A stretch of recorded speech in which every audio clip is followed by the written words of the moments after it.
I'll be replacing the gas tank cap. Remove these 2 screws.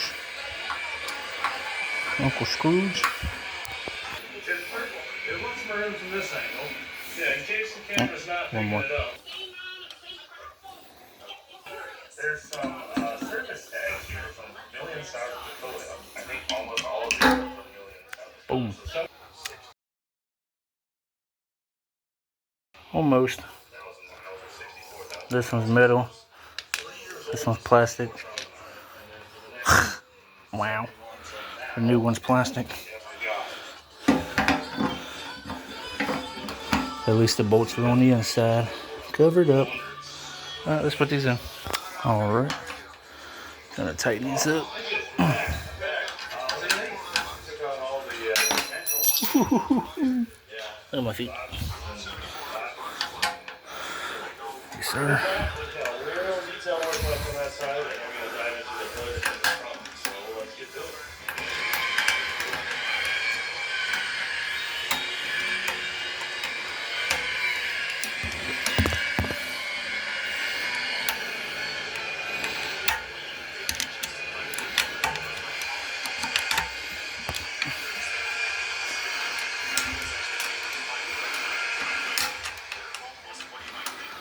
Damn.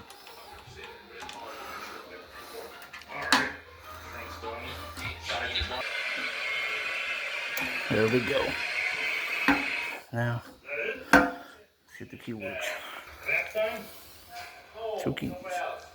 Now that we have everything, every crack and little bit and piece back full of compound, we're going to take this over to this end of the shop, get the garden hose out, and hand screw the entire car, get all that compound out of every little crack and crevice. And once it's dry, we'll wax it, seal it all up. And I think we're going to do most of the off camera instead of before. We'll watch the cover for it. So we'll see what we've done waxing for a final result. That's how you replace a gas tank cap on a 2017 Kawasaki Ninja 650. Now, the ignition switch is next. The ignition switch is next. Make sure you guys subscribe to see that video. Peace.